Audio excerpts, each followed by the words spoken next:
Welcome to the March 5th Dispatch, and I'm Joe Bartolick. And I'm Andrew Deb. We're going to be covering this week is the Kotai results for the first week of the Kotais, the new themes for Empire Edition, L5R's new art director, the War of Honor preview, and a little bit about the RPG that we've been starting.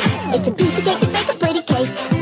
It's the way it's hazy. You gotta do the cooking by the book. You know you can't be lazy. Never use a messy recipe. The cake will end up crazy. The Kotais in the first week, we'll start out with Chicago, which was won by Chris Fox with Crane. Yay! And they decided to defend Shutai, Even more yay! the villainous hive of scum and villainy. Then I do not have a deck list for that yet, so we'll cover that later. Barcelona, surprisingly enough, Herculio Sanchez,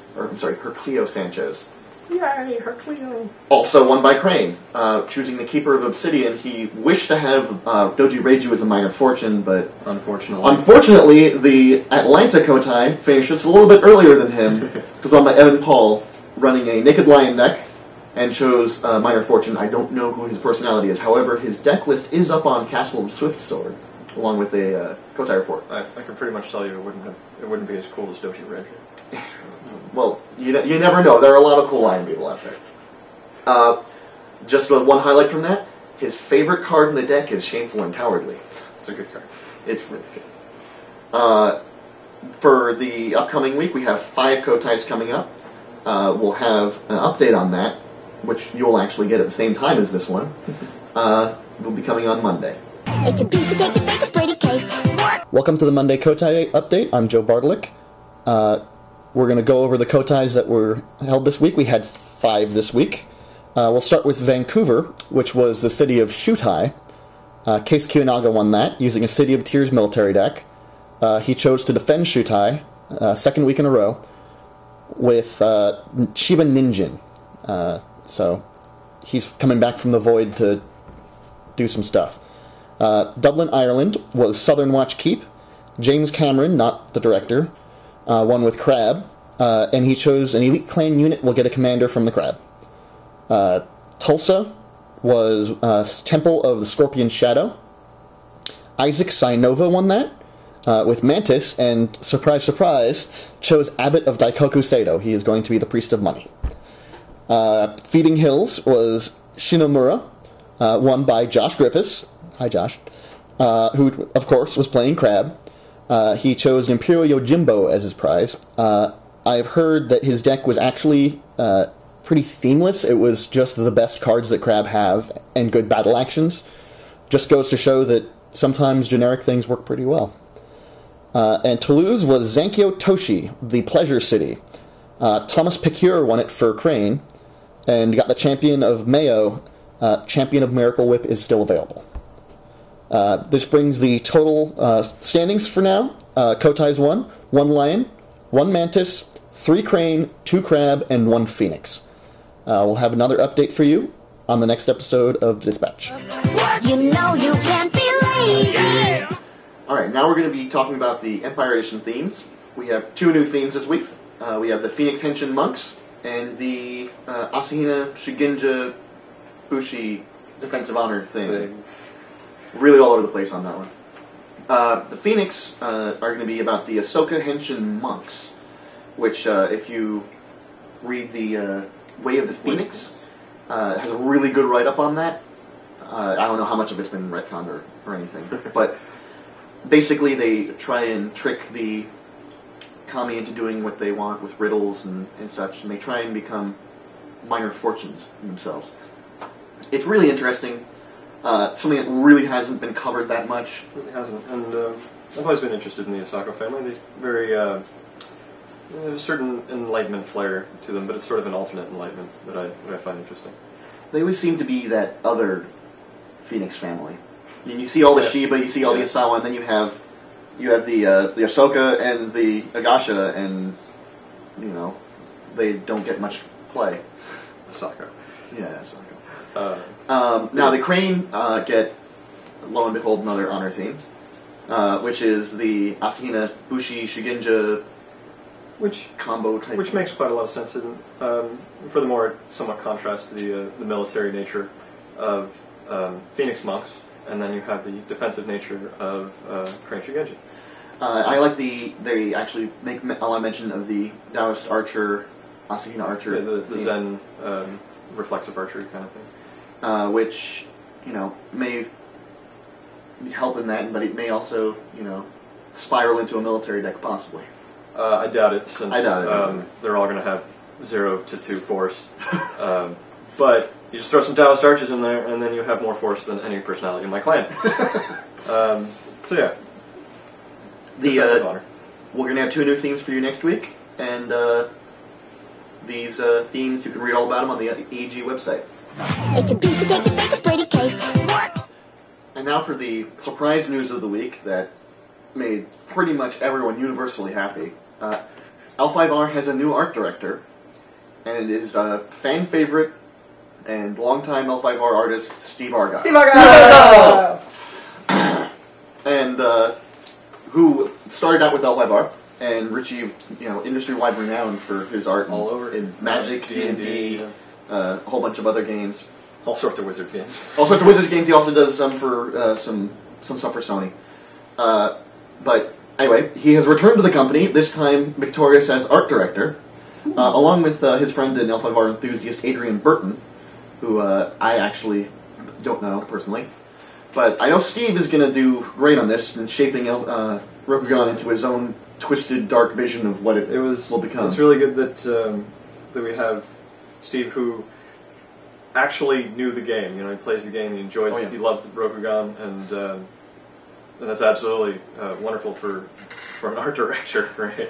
He really is. I have a feeling he's going to actually, as a rather recent artist coming into the game, I'm pretty sure he's going to be able to pull a lot of new talent into, because this is a high-profile position. I think it's going to be great for It's a high-profile artist in a high-profile game. Yeah. Now he's going to be continuing to do art for L5R, so don't worry about that. He can buy more of his own art. It's so this is we're actually going to be having an interview with Steve sometime in the near future about his new position. We'll get to you as soon as we actually have more on that, scheduling and all. But it's going to be, as I said, this is a new premium that they're adding to the premium of Empire Edition. So, exciting times. I'm just excited for Steve. You know you can't be lazy. Alright, as for our contest, Calvin Culp won our contest this week, this period, which is a common, uncommon playset of Glory of the Empire. Now, you people, yes, you people, really don't seem to want to get your hands on Joe's Gem. We're going to be changing the name of the contest, maybe, because we got 2 entrants into our last thing, which, was still a contest, I guess, but very small. In order to win our next prize, we're going to need a minimum of 15 people entering. You need to do the same thing. You need to be following us on Twitter, or like us on Facebook, or like us on Facebook, and then follow us on Twitter. Either way, either one, follow us on your social media site thingies. And then you email dispatch@l5archives.com and tell them that you want free stuff. Now, this time, we're going to be giving away a copy of Kaneki's Disgrace. I know a lot of you don't have that because you weren't a member of the Herald or whatever, or you missed the deadline or whatever. A copy of Kaneki's Disgrace. That's, a thing. So just follow us on that thing, whatever. Dispatch@l5archives.com. 15 people, and we'll start the drawing on the next time that we have a show. I'm sorry, no, next month. Right, next month. Okay. So please enter. 15 will enter, 1 will win. Thank you very much. It's a piece of cake to bake a pretty cake. And now on to Andrew D'Entremont. We had our first RPG session today. Finally, we actually got down to play some 4th edition. I was running the game day adventure, wherein a crane lord, Doji Haruki, requires the assistance of the Scooby Squad to retrieve his, well, not his gifted sword, the somewhat renowned blade of Sefen Diori. Shenanigans ensue, and eventually, of course, our heroes track down the thief. Well, perhaps I shouldn't spoil for those that haven't run it, but it has been out for a while. You know what the hell you... Seven Kazumi stole the blades, and they've discovered that seems to have been under orders, and when we left our intrepid adventurers, the shattered cursed blade just conjured up the tortured spirit of its former owner, who is now Agaki. Which is really going to be a problem for Buddha, aka Toku Benjiro, who has cursed by Gakido, which means he's delicious. Which means he is delicious to Gaki, and they will attack him at all costs. Spiritual bacon. So we're gonna have he's gonna be having a little bit of a problem come next time. I'm looking forward to killing off all your characters. This is the L5R RPG. You gonna die. You gonna die. Swords is sharp. Yeah, I actually had a lot of fun with it. I'm playing Seppen Josan, and who is a minor Seppen magistrate who... With ADD.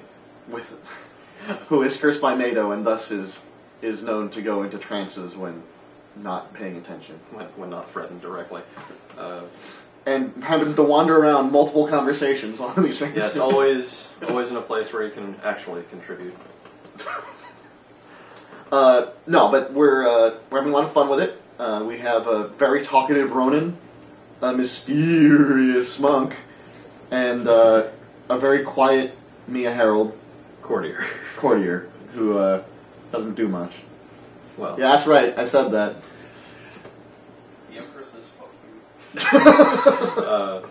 you. So we got the folks together and actually had most of the adventure. So we'll be moving on from there into Phoenix Lands, and I'll have a write-up on the day's events up as soon as I can. That'll be up on L5Archives.com.